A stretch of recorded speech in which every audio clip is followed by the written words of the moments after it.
This is disc number 6. They showed up just before noon, and Joe went outside and handed one of the twins the envelope after inquiring about their father. The boys were identical, so he was never quite sure which one he was talking to. He had written Lillibet's name on the envelope and told her brother to be sure to give it to her, and he promised he would. And then they hopped in the buggy and drove home. Sometimes they came with Willie, but they hadn't that day, and they were perfectly capable of delivering the milk without him and had done so several times. Joe forgot about it after that, having accomplished his mission, but Bob Bellagio didn't. He went to the office and obsessed about her all day. He walked over to talk to Pat Riley about it. If possible, Pat's desk was a bigger mess than before and seemed to have gotten worse over the weekend. "I read that manuscript that came wrapped in the apron," Bob commented. "The book is an incredible piece of work written by a young Amish girl. I'm going to make her an offer, if I can get to her," Bob said, looking nervous. "What does that mean? Is she in hiding?" "Might as well be. Do you know anything about the Amish?" "Not much," Pat admitted. "They dress funny, are conscientious objectors, I think, and live in Pennsylvania." "They live in the 17th and 18th centuries. Whatever didn't exist then, they don't have now, including phones, cars, computers, televisions, and any electrical equipment. They're a very tight religious sect, run by the elders of the church, and unless I get her father's permission or she runs away, which is unlikely, I won't be able to get near her." "Jesus, it sounds like jail." Pat looked impressed. "Maybe. Supposedly they like it, and they're said to be very nice people. I just don't know how they feel about women publishing books. Something tells me they won't like it." "It's like the Dark Ages," Pat commented. "How old is she? 12? "She's in her early 20s. They're not supposed to have contact with people outside their community. Not just the women, the men too, so this should be interesting. I sent her an email this morning to be hand-delivered by her brothers," and he told Pat about his conversation with Joe Latimer. "It sounds very cloak and dagger," Pat said with a grin. "And you're right, very 17th century. Maybe you could fight a duel for her with her father over the book, or her boyfriend if she has one." "We'll see how it goes," Bob said cryptically. He didn't want to admit to his junior editor that he was fascinated by her and had thought about her all weekend. It sounded too crazy. It was wild enough that they had gotten a handwritten manuscript from an Amish girl that he wanted to publish. But the book was terrific, and he was sure it would be a smash hit if they could get it, which remained to be seen. He certainly hoped so. And in the meantime, her apron lay on his desk at the office. He had brought it back with him. It was beginning to feel like a security blanket.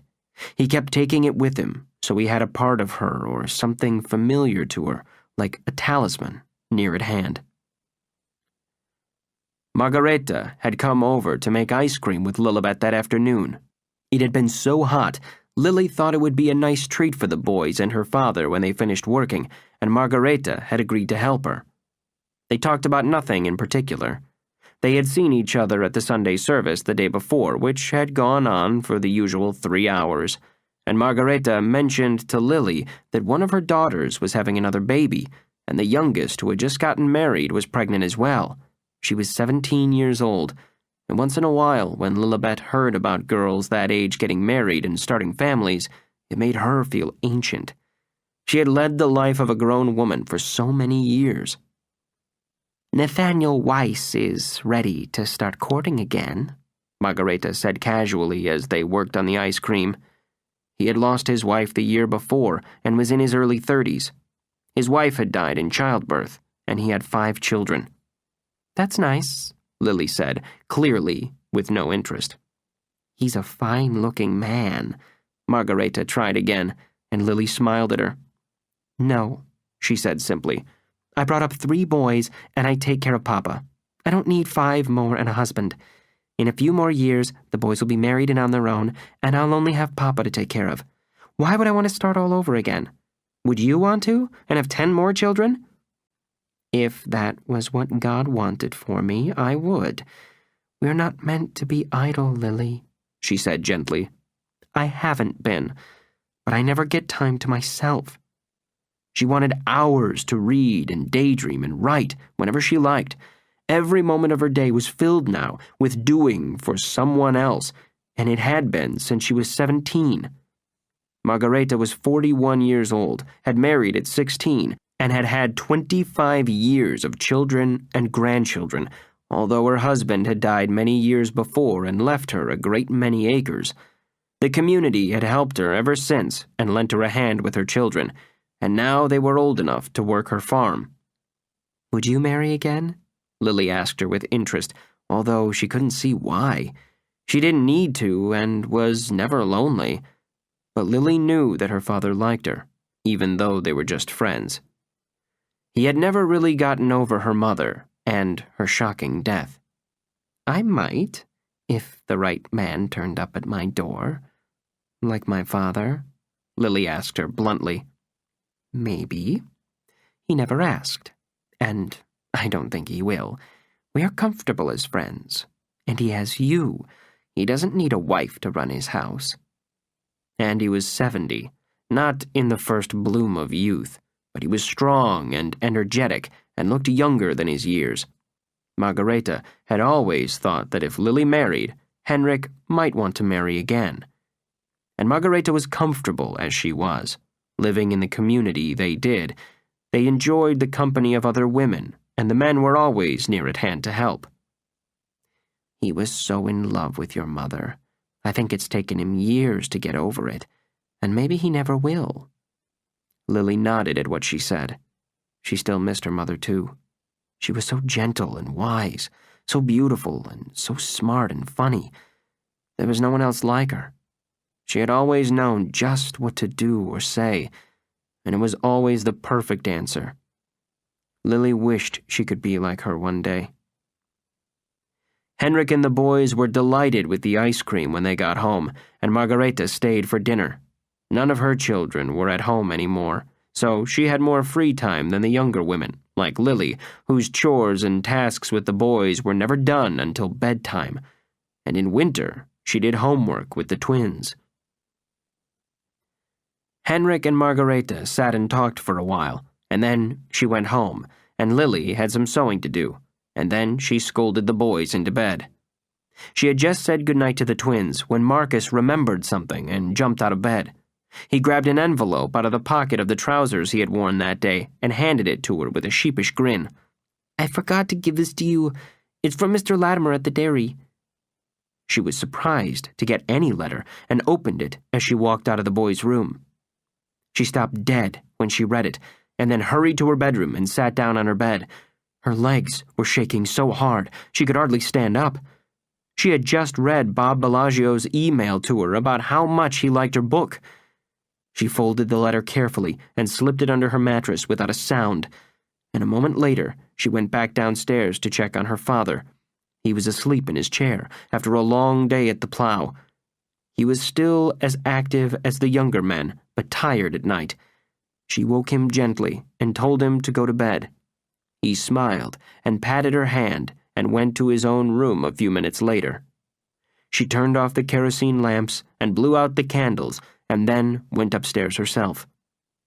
She took out the letter and read it again, and all she knew was that she had to get back to the dairy to answer him, but she had no idea how she would ever see him. She knew she had to find a way, and as she lay in bed that night, she prayed to her mother to help her. She was sure that writing the book had been her mother's idea, so now she had to take her the rest of the way. Chapter 15. Willie worked in the fields with his father and older brothers again the next day, and the twins were going to the dairy with the milk alone when Lillibet stopped them and surprised them by saying she would go with them. She had her bonnet on and was ready to leave. Why? You don't need to. Both boys looked annoyed. They liked getting away from her and delivering the milk alone. She was always scolding them for something or telling them what to do, and Willie shouted at them and boxed their ears. It was much more fun going to Latimer's on their own. and they looked glum when she hopped into the buggy at the last minute and tied her bonnet strings. "It's fun to take a ride with you two, and all my chores are done." They weren't, but she had no other valid excuse. She had slipped the letter into her pocket and had all of Bob Bellagio's phone numbers with her. She was hoping that Joe Latimer would let her use his phone. She felt guilty for the imposition, but he was her only conduit to the outside world, and she wanted to reach Bob Bellagio before he changed his mind about her book. She had no idea that there wasn't a chance of that in the world. They got to the dairy quicker than usual when she was with them, and she sent the boys to get the goat cheese for their father, and then slipped into Joe Latimer's office, praying he was there. She had no idea how to use a phone, and she wouldn't have done it anyway without his permission, but fortunately, he was at his desk when she walked in with an anxious look. "Hello, Mr. Latimer. I'm sorry to bother you again," she said softly. She wanted to call the publisher quickly before the boys finished their mission, but they were chatting with the two young workers behind the barn and were in no rush. "I thought I might see you," he smiled at her, "after that email I sent you yesterday. That's a serious letter. It must be quite a book." He looked impressed, and she smiled nervously at him. "Would you like to send him an answer?" he volunteered. "Could we call?" she asked breathlessly, and he nodded as she slipped the letter out of her pocket and gave it to him for the numbers. He dialed for her a minute later and handed the phone to her. She waited while it rang, and a voice answered immediately. She wasn't sure what to say as Joe Latimer watched her. He could see her hand shaking as she held the phone. "May I please speak to Mr. Bellagio?" she said carefully, amazed by how clear the connection was. The woman on the phone sounded like she was in the same room. Lily thought she might have to speak loudly, but she didn't. "I'll see if he's in." The voice disappeared off the line, and she looked at Joe Latimer in panic. "I think she's gone." "You're probably on hold," he explained. "Just wait. She'll be back." And a minute later, she was. "I'll put you through. Who shall I say is calling?" "Lillibet Peterson," she said clearly, hoping he'd remember her name. She assumed he was an important, busy person, and maybe he'd forgotten. The receptionist had located Bob in his office and told him Elizabeth Peterson was on the line, and he knew immediately who it was, despite the garbled name. He had been hoping she'd call if she got the email, and it hadn't taken long. "Miss Peterson?" He took the call immediately, and she was startled by his voice. She felt as though she'd heard it before. Something about it was so familiar. "Yes?" she almost whispered. She was so overwhelmed to hear him. "I want to come and see you. I love your book. I want to publish it," he said in a strong tone, and she was silent for a moment, listening to his voice. "Thank you." She wasn't used to having a conversation on the telephone and didn't know what to say. At his end, he heard the softness of her voice and thought she might be scared. It didn't occur to him that she had never spoken on a phone before and wasn't sure how it worked. It seemed like magic to her. "When can I come and see you?" he asked more gently, and she relaxed a little. "I don't know." She didn't want to admit to him that she wasn't allowed to go anywhere and couldn't meet him. Then he wouldn't want her book. "I don't know when I can." Her eyes filled with tears as she said it. "My father is very strict," she said softly. "I understand," he said, feeling an insane desire to put his arms around her. He had no idea what she looked like, and all he wanted to do was protect her from a man he didn't know. "Maybe we could meet at the dairy with Mr. Latimer. Would that be more comfortable for you?" He was trying to make it easier for her, but it would be hard for her, which he didn't know. "Yes, I will try," she promised him. She would move heaven and earth to get there, but something could go wrong. She had no reason to go to the dairy with her brothers, so all the stars would have to line up right so she could go with them again. "Would this Friday work for you?" He was thinking of driving down on Thursday night to make sure he'd be there and there would be no delays. "Maybe, if I can get out," she said honestly. It's not easy. I have chores to do on the farm. I take care of my father and brothers. Yes, of course. He didn't have the slightest inkling of what her life was like, but he was trying to imagine. It was a world beyond his ken. What time would be best for you? They usually come in the morning, perhaps at 11, but before noon. I'll be there from 10 o'clock on, he promised her, in case you arrive early. Come whenever you can. I'll be there. I'll see you on Friday. And, Lillibet, thank you for your wonderful book, and for meeting me. It's going to be a big success. I hope so, she said softly, not really knowing what that meant to him, or even to herself. Thank you for coming to meet me. I'm sorry it's not easier. She didn't know why, but she trusted him and felt as though she knew him. And he felt the same way about her and had no idea why. Don't worry about it. We'll work it out. Thank you, she said again, and then they hung up. Bob sat at his desk, thinking about her for a long moment, shaken by the reality of her voice. She sounded so touching, so young and so shy. All he wanted was to do this right for her and make it as easy as he could, and it made no sense to him, but he had the feeling that meeting her on Friday would change his life. And as soon as Lillibet hung up, she looked at Joe Latimer as though she were in shock. He's coming on Friday. He wants to publish my book. Joe nodded. He had understood. Are you going to tell your father? He had become her co-conspirator and ally, but somehow it felt right to him too, and it was exciting to be part of it. What if her book was a big hit? Yes, but not yet, Lillibet said about telling her father. I don't want him to stop me. He won't understand at first, and maybe never, but she couldn't imagine that he would shun her for something like this. She wasn't going anywhere. She wasn't leaving. They were just going to publish her book. That was all. But her father wouldn't be pleased. She had no illusions about that. I think this is very thrilling, Joe Latimer said seriously. You should be very proud. I'm very scared, she said honestly, and he smiled at her. Don't be. I think it will be fine. Your father may be upset at first, but he'll get over it. You haven't done anything wrong. She nodded, wishing that were true. I guess I'll see you on Friday then. If I can get out, she whispered, but she knew she had to now. She thanked Joe Latimer then, and went to find her brothers. They were just coming from behind the barn. She waited for them to get the cheese for their father, and then they got back in the buggy. They didn't even know she'd gone to see Joe Latimer. They'd been having too much fun on their own. And she was silent on the ride home.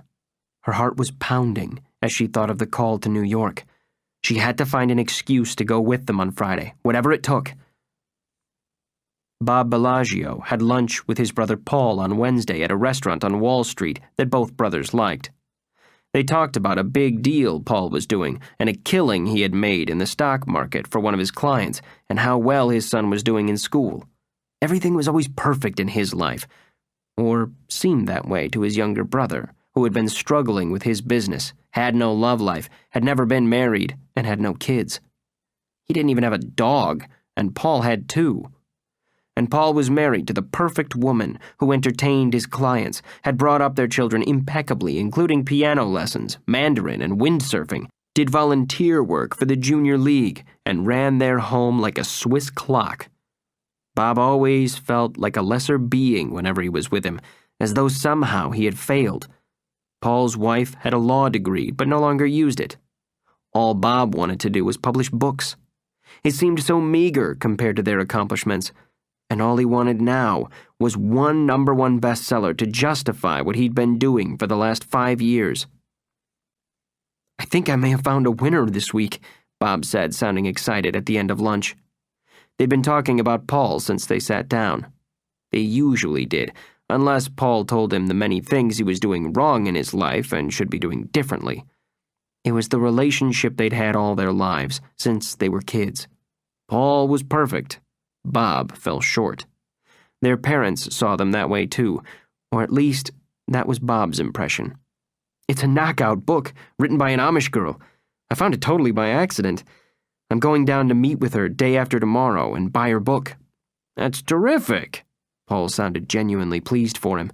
He always did. The disappointment always crept in later, and the comparisons. What kind of book can an Amish girl write? A damn good one, like modern-day Jane Austen, only better. Will that sell?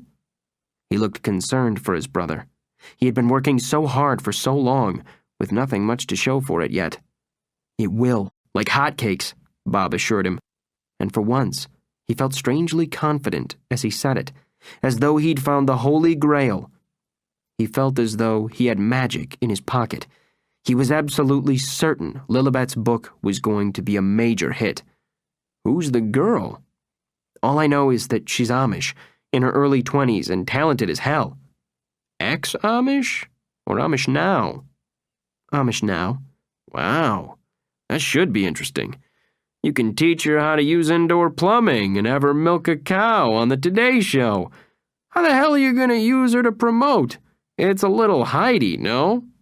Bob hated how clever his brother was with words, just like their mother, who could still reduce them all to rubble with tongue or pen. I haven't met her yet. We've only spoken on the phone. At least she has one. You had me worried for a minute. She doesn't. Bob was smiling at him, and for once, he wasn't worried, and his brother didn't have him scared. He had a secret weapon.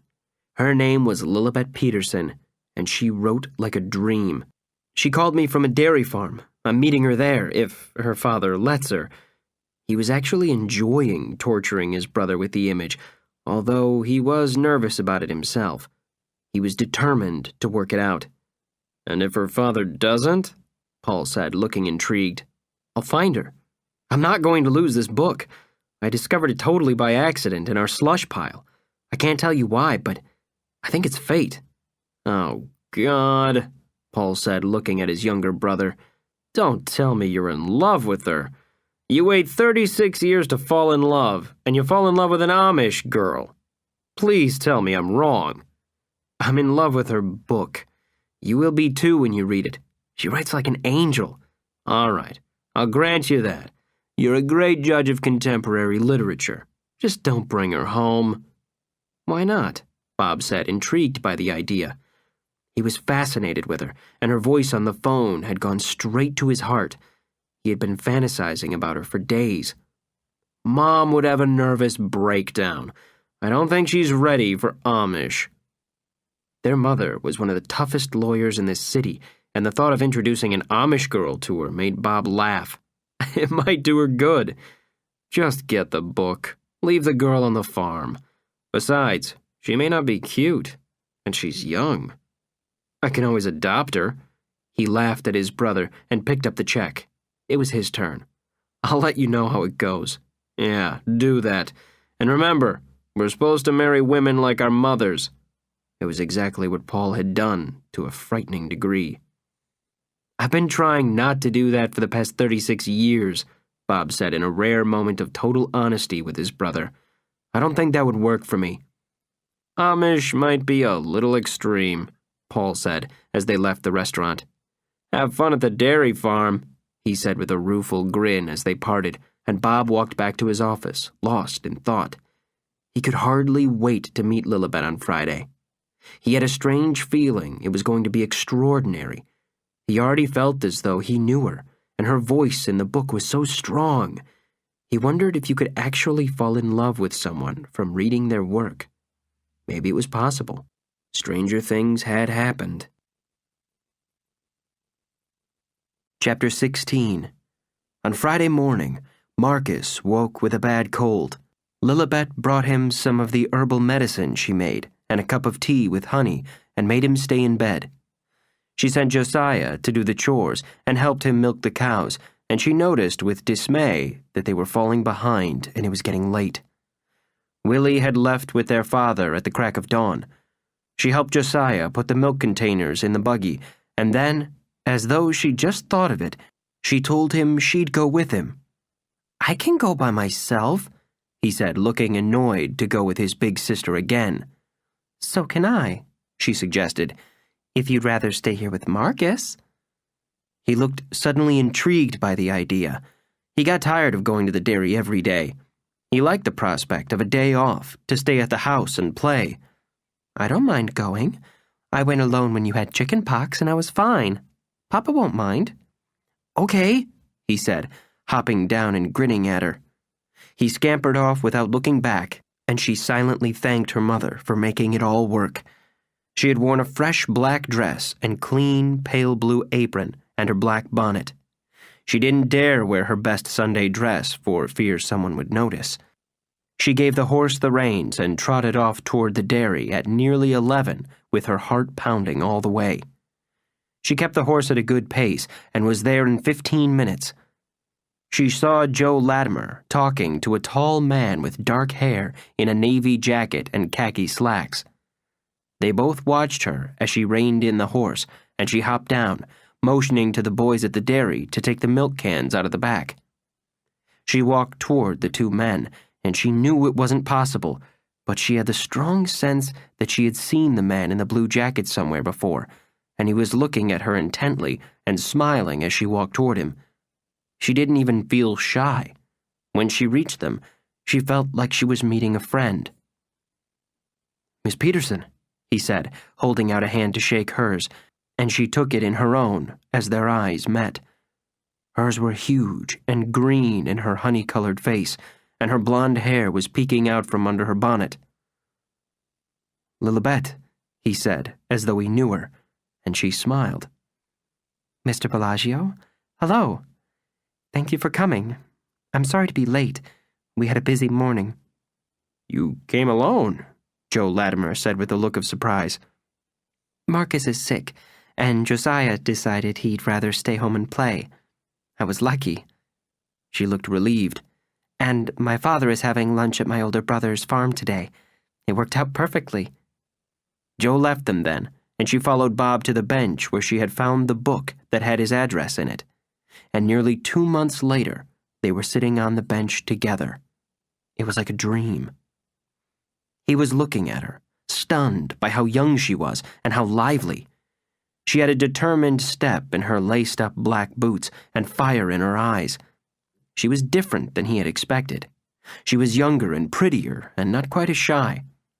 They talked about her book for a few minutes, and he could see her relax slowly, and she looked mischievous as she peeked at him around her bonnet, and then she untied the ribbons and took it off, and he was struck by how beautiful her hair was.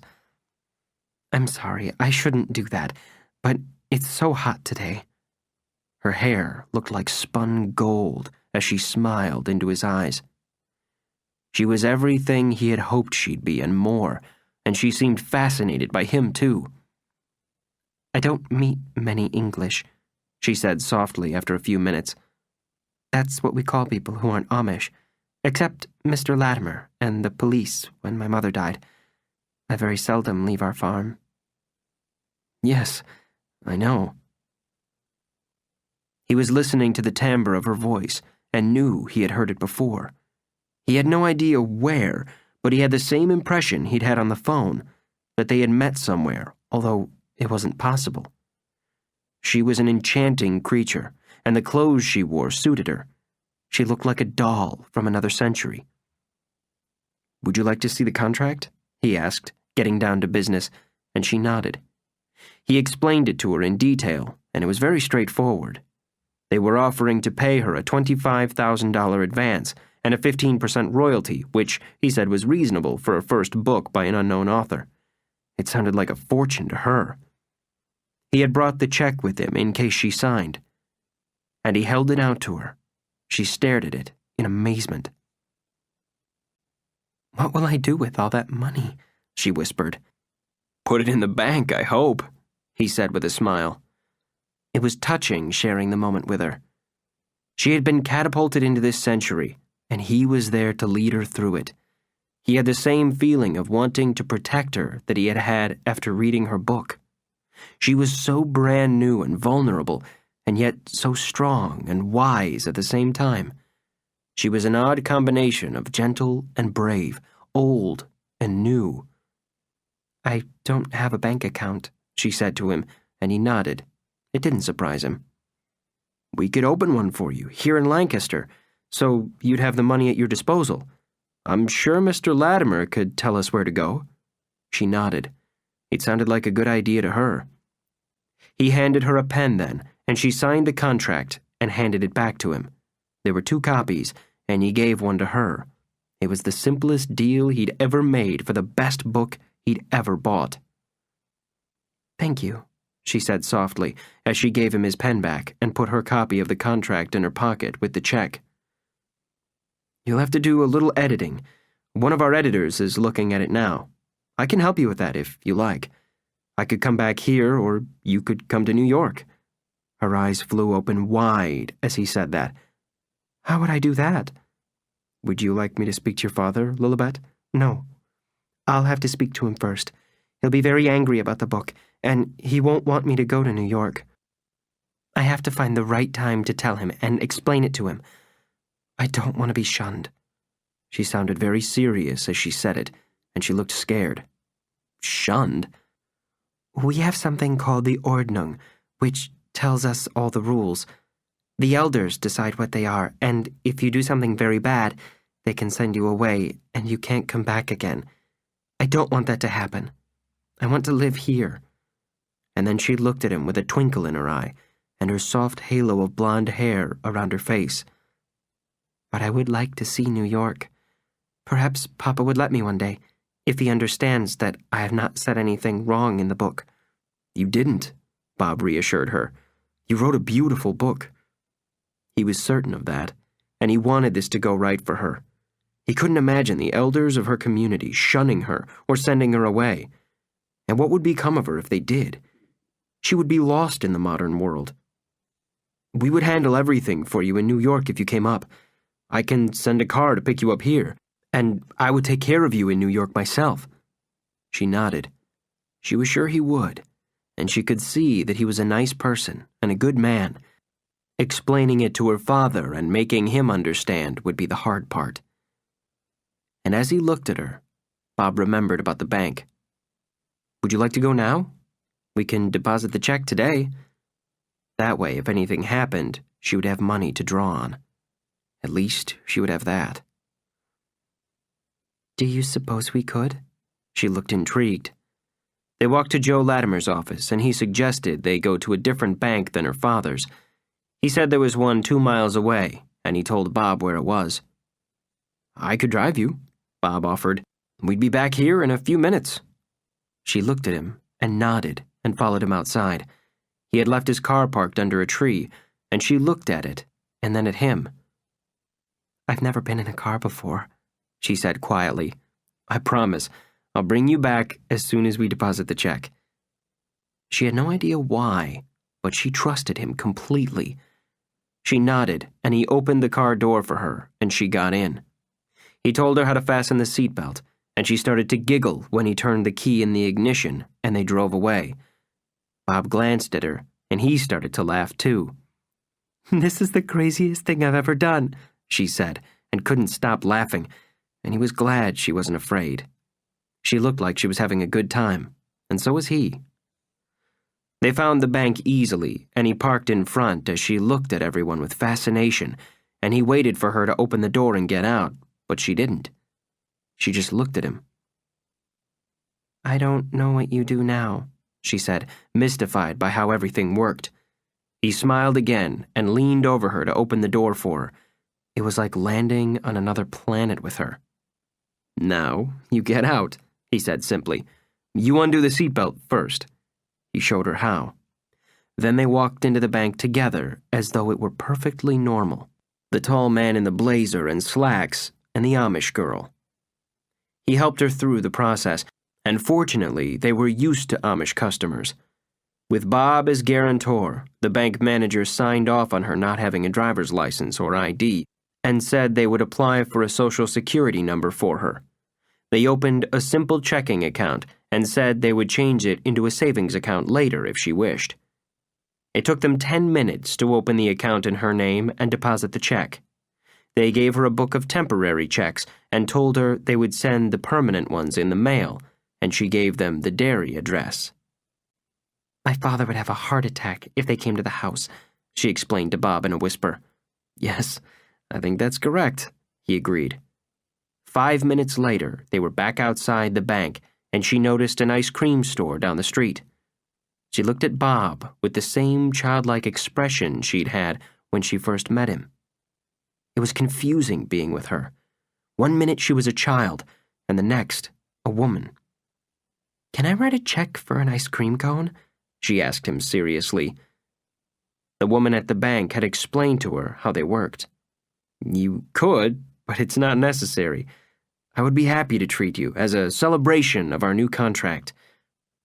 "That would be very nice of you," she said, and followed him to the ice cream store, where she ordered a cone with 1 scoop of chocolate and another of banana ice cream, and he had a double scoop of Rocky Road. They walked out of the store together, eating their ice cream, and wandered slowly back to the car. She was a woman with a bank account now, $25,000 in it, and a book contract. She had grown up in about 5 minutes. "I would get in a lot of trouble for this," she explained on the way back. But he had figured that all out by himself. Riding in a car with you, the contract, the book, the money, maybe even the ice cream. "I think they might let you off the hook for the ice cream. The rest, I'm not so sure," he said as he drove her back to the dairy, and he was worried about her. "Will you be all right, Lillibet? I don't want you to get into trouble." "I don't either," she said, finishing the last of her ice cream cone. "I think I can handle it. I'm not going to tell anyone for a while, and my mother will protect me." She looked at him with sad, serious eyes, and she felt as though they had been friends for a long time, and she sensed that he would protect her too. "You have my phone numbers. I want you to call me if anything happens. Just go to the dairy and have someone call me. I can drive down here any time if you need me. You didn't do anything wrong today. You did something wonderful. You wrote a very, very good book, and it's going to be published." "I wish I could tell my mother about it, but she knows. She helped me find you and made all of this happen," Lillibet said seriously as they pulled up at the dairy and he turned off the car. "I wanted you to publish my book. That's why I sent it to you." "And I was meant to find you. I know that, too. Things happen the way they're supposed to." She nodded and got out of the car herself this time. She was looking seriously at him as he stood next to her. "Thank you for everything," she said, and he walked her back to her buggy. "I'll let you know when we're ready to do the editing." Her book was coming out in a year, so there was time. He wished he could call her directly, but he knew he couldn't. "I'll send you an email at Latimer's. Call me if you need me," he said again, and she nodded and got into her buggy and picked up the reins. And then she leaned over gently and kissed his cheek like a child. "Thank you. I had a very good time," she smiled at him. She had put her bonnet back on by then, and he could see her big green eyes peeking at him and her fuzz of pale blonde hair. He thought his heart would break as she drove away, and he wanted to run after her. But she was disappearing back into her world, to another century where he couldn't follow her. She looked over her shoulder at him and waved as the buggy turned, and then she vanished from view, and he went back to thank Joe Latimer and tell him he was leaving. "She's a nice girl," Latimer said, looking at him wistfully. "I knew a girl who looked like her a long time ago. Lillibet is courageous to do this. It won't be easy for her with her father." They both knew that, but sometimes things turned out right, and this had. Joe was glad for her. Bob looked like an honest man to him. "The Amish are very decent people." Bob nodded, still too overwhelmed by her to know what to say. And he knew he had just bought the best book of his career. It would be a blessing for them both. "How tough is her father?" Bob asked him, looking worried. "Very, but fair. But they all live by the ordnung, the rules they follow, even the elders. He won't be happy about a book. I don't think that's part of their culture, and they keep their women close to home. She's brave to have done this with you. I hope it works out for both of you," Joe said sincerely. "I won't say anything," and Bob knew he wouldn't, for Lily's sake. The two men shook hands then, and Bob wondered if Joe had been in love with the girl who looked like her. A few minutes later, Bob got back in his car and drove away. It had been the strangest, best, and most moving day of his life, and all he could think of as he drove home was Lily back on the farm with her father and brothers. He wondered what she was doing, but it would have been hard for him to imagine. She came from another world. He thought of her eating her ice cream, and he smiled. Meeting her had been the best gift in his life, and so was her book. Chapter 17. Everything went smoothly when Lily got back to the farm that afternoon, and in all, she had only been gone for 2 hours, but her whole life had changed when she signed the contract and put the money in the bank. She put the checkbook, papers from the bank, and contract under her mattress and went to take care of Marcus and brought him some soup. And as she went about her chores, she thought about what a nice man Bob was. She did some sewing for her father. Willie had gone off with friends from the neighboring farm to fish in a nearby stream, and Margareta dropped by to see her that afternoon. And when her father came home, he was in a good mood. Everything seemed normal until Sunday afternoon when they got back from their Sunday service at one of their neighbors' homes. Lillibet was setting the table for dinner when her father asked to speak to her and sent the boys outside. "You went to the dairy twice this week, Lillibet," he said quietly, and she felt panic rise in her throat, wondering if someone had seen her with Bob or getting into his car, which would be impossible to explain. "Yes, I did, Papa. I kept the boys company one day because I had finished my work in the house, and Josiah wanted some time to play when Marcus was sick, so I went by myself. I did it when they had the chicken pox, too." "Are you meeting an English boy at the dairy, Lily? One of Latimer's boys? You've been old enough to court for a long time. I never pressed you about it after your mother died, because I needed your help here with the boys. But if you are ready now, I will find you a husband. Many men have asked about you, and you never looked kindly at them, so I thought you wanted to stay here. Some women don't want to marry, and you can stay at home with me if you wish." And in fact, he hoped she would. "But I will not have you courting with an English, Lily, if that's what you're doing. You know what the Ordnung says. You must marry in our community. You can't go outside." "I wasn't trying to go outside, Papa," she said, looking nervous, thinking of the money she had in the bank. "I wasn't courting with anyone at the dairy. I just wanted to go for a ride in the buggy." "I think it's time you had a husband and children of your own. The boys are growing up.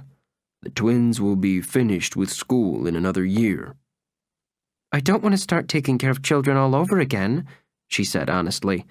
"I've done that for 7 years, since Mama died." "You need your own," he said firmly. He had never said that to her before. "I don't want any papa, or a husband. I'm happy as I am."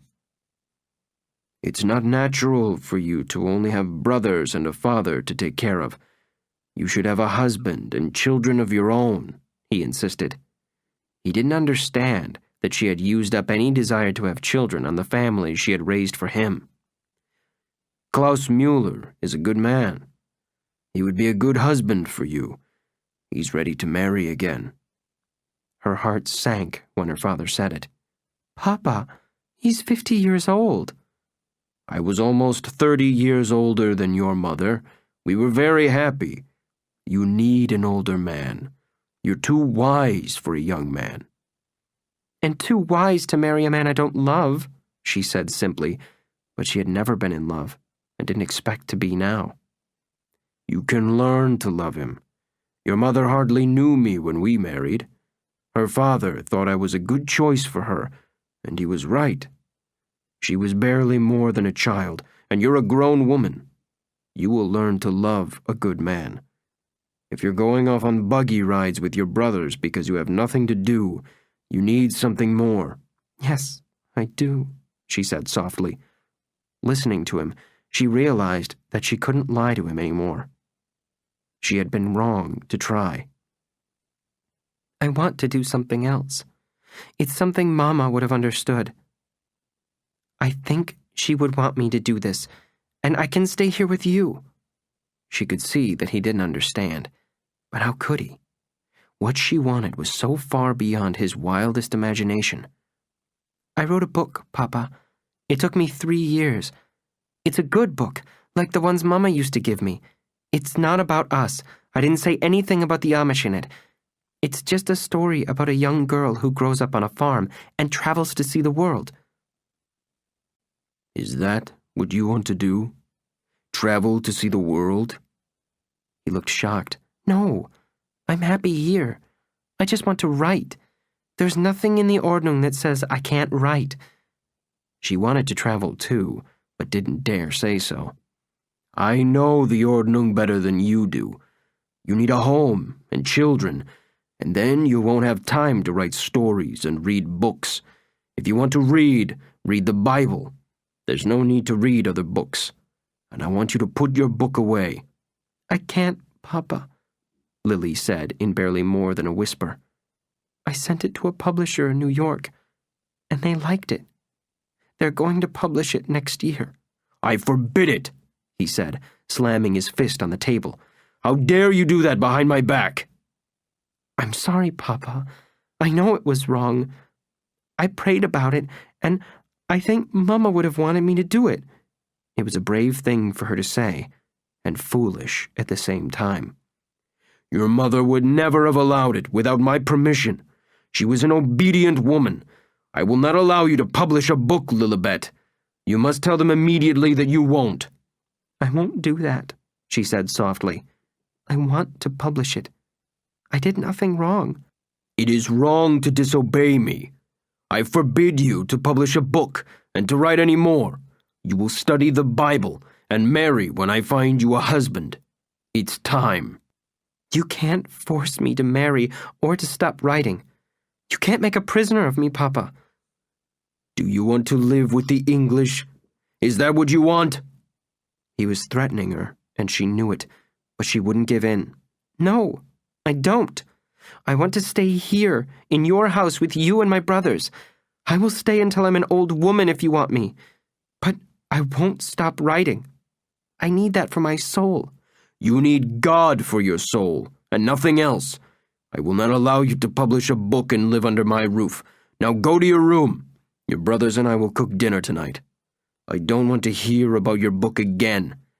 Have you made an agreement with them to have it published? I signed a contract, she said quietly, her voice growing stronger. Then write to them and tell them you changed your mind. They can't force you to publish a book. And you can't force me not to, she said, with fire in her eyes. I'm being honest with you. I told you about it. I don't want to lie to you. You will not leave this house until you cancel that contract. Is that clear? I will shun you if you disobey. You can't force me to leave. I won't go. None of his children had ever dared to defy him, and he was shaking with rage as Lily left the room and went upstairs. The others had all heard him pounding the table, and they were waiting outside for the storm to subside. They knew that something terrible must have happened, but none of them could have guessed that she had written a book. Lillibet went to her room without a word. She did not come down to dinner, and she lay awake for hours that night thinking about her book and her contract, and nothing was going to make her cancel it. Not even her father. She was more determined than ever to have it published, and she came downstairs in the morning and went about her chores. Her father didn't mention it again for several days, and then he asked her if she had written to the publishers to withdraw the book. No, I haven't, she said quietly, and I won't. It had become a war of wills. For the next 2 weeks, her father wouldn't speak to her, and she finally went to see Margareta in despair. She knew all about it.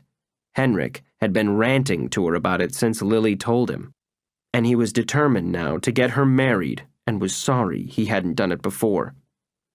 He'll get over it. Your mother would have been proud of you, Margareta said softly. Lillibet was stunned by what she said. Margareta was a far more docile woman than Rebecca had been, but in this instance, she thought Lillibet was doing the right thing. It was a big step for her, and she needed something in her life if she didn't want a husband and children. But Henrik wouldn't relent. It went on for 2 more weeks, with her father alternately berating and threatening her and not speaking to her. And his threats to shun her were getting stronger and more vehement, which meant she would be expelled from their community if he followed up on his threats. Being sent away forever was the one thing she feared. So in September, Lillibet wrote a letter to Bob Bellagio explaining what was happening and that she couldn't allow him to publish the book. She offered to return the money to him and enclosed one of the temporary checks the bank had given her for the full amount. She walked to the dairy to give Joe Latimer the letter and asked him to mail it. And when she got home, she told her father what she had done and looked at him with hatred in her eyes. He didn't care. And she told him that she would leave the community on her own if he forced her to marry. She went to her room then and didn't come out for 3 days.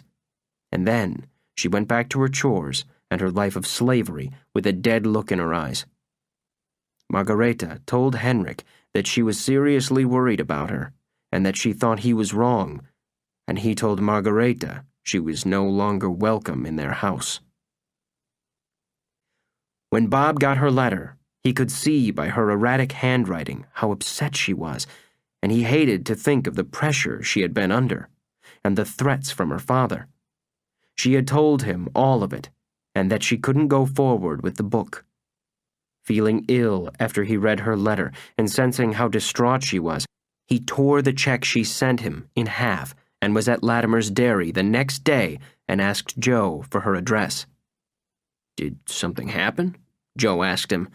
There was a desperate look in Bob's eyes. "Her father won't let her publish the book. I want to talk to him myself." Joe nodded, although he didn't think it would help. Henrik Peterson was a stubborn man, rooted in the old ways, but he told Bob where they lived and hoped he was doing the right thing. It was late afternoon, and Lillibet was cooking dinner when Bob knocked on the kitchen door. She opened it and stared at him as though she had seen a ghost. "What are you doing here?" He thought she looked thinner than when he'd last seen her, and very sad. "I came to talk to your father and try to reason with him about the book. Maybe he should read it himself." "He won't," she said miserably. "He threatened to shun me and send me away." Bob took the torn check out of his pocket then and put it in her hand. And then he looked at her with a serious expression. "Lily, do you want to publish the book?" He wouldn't force her, in spite of the contract. She had too much at stake. "Yes," she said softly. "I do. But I don't want to get sent away. I have nowhere to go. This is the only life I've ever known." As he looked around the kitchen, Bob felt as though he had traveled back in time to the 17th century where they lived. "Let me talk to him." She didn't think it would do any good, but she let him wait in the parlor and gave him a cup of tea, and she went back to cooking dinner so her father wouldn't see them together when he walked in. Henrik came home half an hour later, and Lily told him he had a guest waiting for him in the parlor. He was surprised and walked in as Lily followed him. Bob stood up immediately, looking solemn and respectful, and extended a hand. Henrik shook it, not knowing who he was.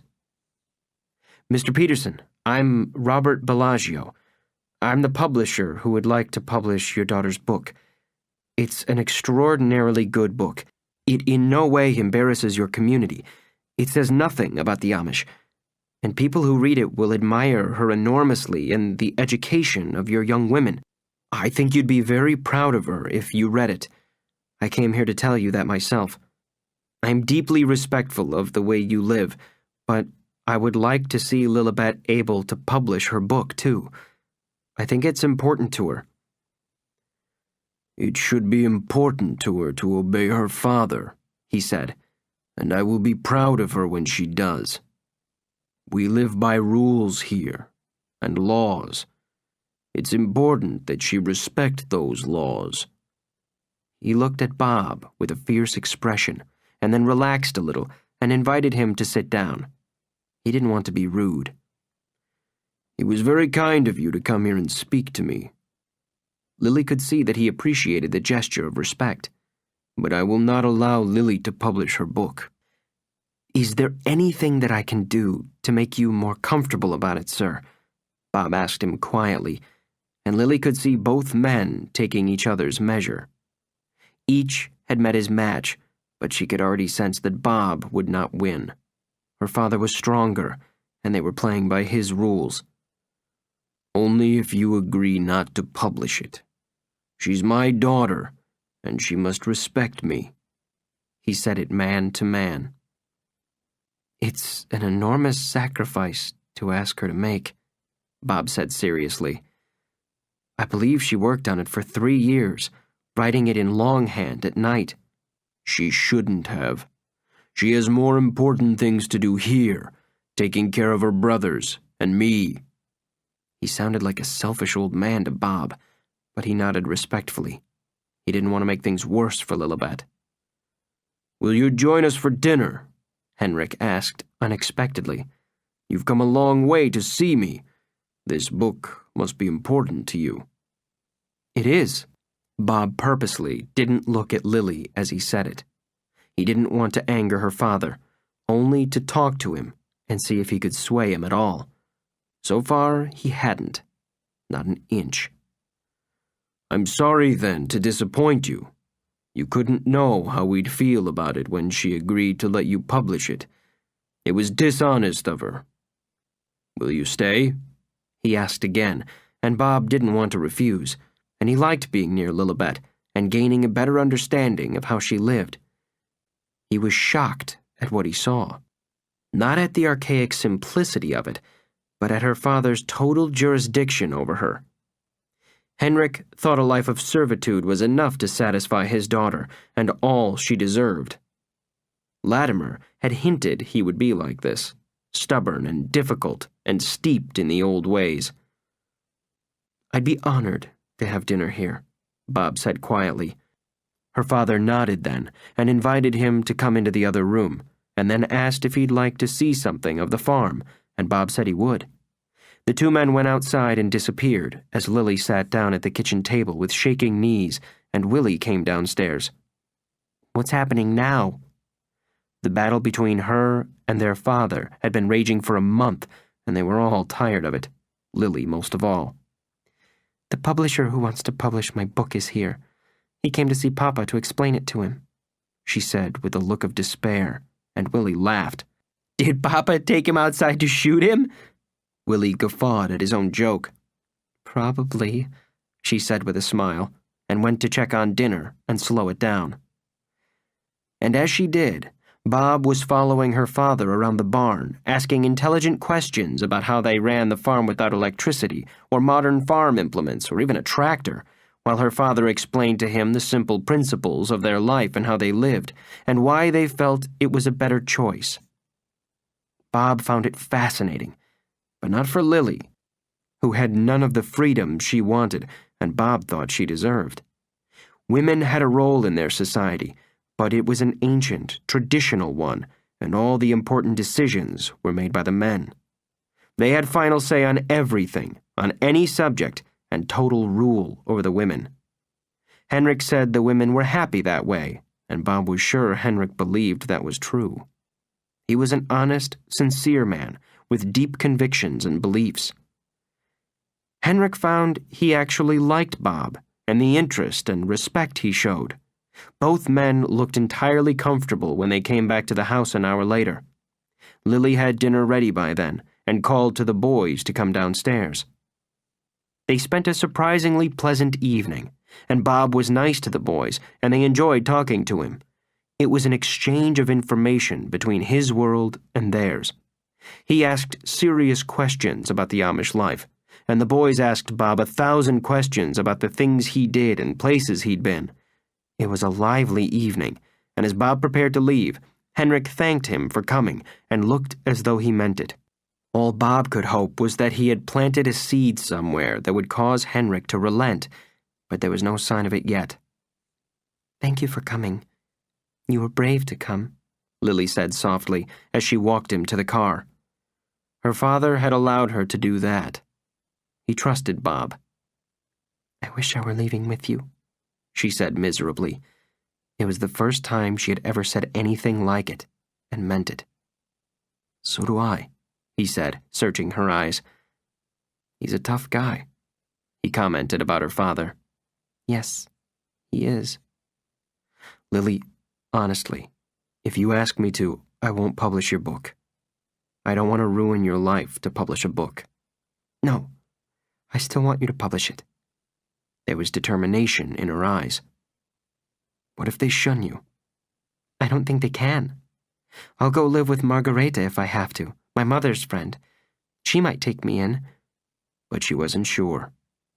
If her father convinced the elders to shun her, no one could help, nor would they dare, for fear of being shunned themselves. But she told herself her father wouldn't do that. He was hard, but she knew he loved her, enough to punish her, but not shun her. "You can come to New York," he said with a wry smile.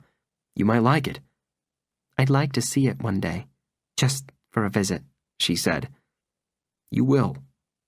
He squeezed her hand then. He didn't want to kiss her cheek in case someone was watching. "And we still have to edit it." She nodded, not sure how they would do it, especially now. "Thank you for coming," she said again, as he slid into the car and started it. He looked at her for a long moment and pulled away. She waved as he drove off, and he felt as though he were abandoning her. He hated to leave her there in her medieval life, in her father's control, with no one to talk to her who understood her or protect her from the rigors of her world. It was a strange feeling, and she felt as though she had watched a ship sail away. The ship she wanted to be on, with the only friend she had in the world. There were tears running down her cheeks as she went back into the house and walked upstairs. It no longer felt like a home to her. It felt like a prison. Chapter 18. The day after Bob's unexpected visit, Henrik seemed slightly mollified and kinder when he spoke to Lillibet. Bob's gesture of respect had not been lost on him, and he thought he was a good man, although he thought it was strange that he wasn't married at his age, but the English were like that. And he wasn't worried that he was going to try and court Lillibet. He seemed too sensible and too respectful of the Amish to do that, and Bob's interest was clearly business, not romance. But however much Henrik liked him, he was not going to allow Lillibet to publish the book, now or at any later date. And as the head of the family, he had decided, and he knew that Lillibet would accede to his wishes. She had no choice, and no wish to be shunned. Henrik had made himself clear, and he was a very determined man. Bob had understood that too. Lillibet didn't argue with him again after Bob's visit, but her decision had been made too. She wouldn't stop the book from being published, and she was counting on her father having too much heart to shun her. She knew he loved her, and she loved him. He would be angry with her, but she felt sure he would get over it. He and the boys needed her too much, so she did her chores and said nothing to him about it. There was no need to confront him. The book was a year away, and discretion seemed to be the better course, rather than full-on confrontation, which only fanned the flames of their anger, both his and hers.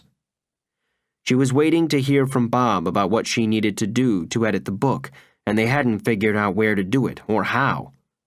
She thought it best if he sent the material to Lancaster for her to work on alone, and she could mail it back to him from the dairy.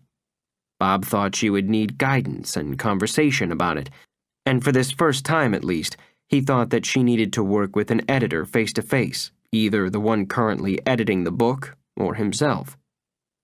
Mary Paxton had been working on the manuscript since Lily signed the contract, and she came back to Bob with it at the end of September. There was less work to do on it than she thought there would be, but it still needed some polishing and a few changes. She was surprised by how clean the manuscript was from a novice writer, but Lillibet had been meticulous in her work. "It won't take more than a few days," Mary reassured him after she sat down in his office, using considerable effort to lower herself into a chair. She looked like Agnes Gooch in Auntie Mame, and was expecting twins in 2 weeks. She felt like she was about to pop. She had been miserable in the heat all summer and could hardly wait. Mary was the Yaley he had hired when he started his business, and he thought she'd be perfect to work with Lillibet. "How soon can she be here?" Mary asked with a look of concern. "Would tomorrow be too soon?" She was kidding, but not by much. "I'm planning to run around the block until I drop tonight so I can get these guys moving." And she was planning to take 3 months off to be with her babies. They were her first, and she had no idea what to expect, ×2. "I'm not sure she can," Bob said, looking worried. "How much do you think you can get across to her in an email?" He had mentioned to Mary that Lillibet was Amish, but not how violently her father objected to the book. They didn't need to know. And Mary had been impressed by how smoothly Lillibet described things that she had never seen and didn't know, like air travel, other cities and countries, what people looked like, how they thought, the way they dressed, and the choices they made in life. She had amazing insight for such a young woman and seemed to be able to channel herself into other people's heads, in situations she'd never been in. She was a true writer to her core, and clearly had an immense gift, just as Bob had thought. "I don't think we should do it by email the first time," Mary said, looking pensive. "Maybe after we're used to working together, but I really want to get this right. The book is too good not to. Can she come to New York?" Bob sighed in answer and thought about it. "It'll be tough. Her family needs her on the farm, and realistically, she's never traveled out of Lancaster. They'll be nervous about it." That was a major understatement of her father's reaction. Atomic explosion was more like it. "And it'll be like taking her to another planet. I hoped for a gentler introduction to the process and the modern world. She's never been off the farm or used a telephone. I took her for her first ride in a car. Bringing her here will be pretty extreme for her." "Well, unless she's trained as a midwife, I can't go there," Mary said ruefully. "And I really think we should meet." He did too. He just didn't know how to pull it off. He wrote her a letter, not wanting to rely on her young brothers to get an email to her now that he'd met them. He just hoped that she'd get the mail before her father did. And 2 days later, she called him from Joe Latimer's office at the dairy with panic in her voice. Fortunately, Bob was in when she phoned him first thing in the morning. He took the call the minute he heard it was she. "How can I come to New York?" she asked him. It would have been hard enough if he came to Lancaster, and she couldn't have explained his visit to her father, especially for several days. But disappearing for a week to go to New York was even worse. The logistics of it seemed impossible to her, and almost equally so to him. "I'm too old for Rumspringa," she said, sounding anxious about it, and using a term he'd never heard. "Rumspringa?" And then she laughed and relaxed a little. "Sorry, it's an Amish term. We're baptized as adults, not children, when we're old enough to make a choice about the way we live and embrace the Amish ways. Some families allow young people and teenagers to kick up their heels a little before they're baptized. Some even smoke and drink a little, have English friends, ride in cars. It's a very liberal way to look at things, so they know what they're giving up. But no one in my family has ever done that, and my father would probably have killed us if we did. And I don't think a week in New York would qualify as Rumspringa to him. More like Sodom and Gomorrah." They both laughed, and what she had described sounded like an interesting concept to him. So many things they did were sensible and carefully thought out. It was the extreme position and the rigidity of the old guard like Henrik that made her life so difficult, but she had accepted it till now, and planned to for the rest of her life. As long as Henrik was alive, nothing would ever change for her. My parents weren't so keen on Rumspringa either, Bob said, laughing. I was picked up for drunk driving once in college and joined a traditional freshman jogging event at Princeton with a friend there, where all the freshman boys ran around the campus naked at the first snow. We got a little carried away, jogged to a bar off campus, and got arrested. My father had to come down from New York to bail me out. He cut off my allowance for 2 months. That's a little racier than Rumspringa here. She was laughing at his story.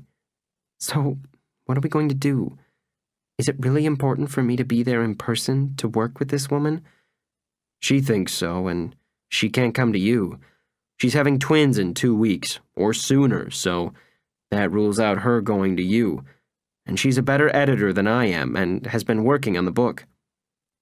Then I'll have to come there. I'll find a way, she said, sounding frightened, but sure.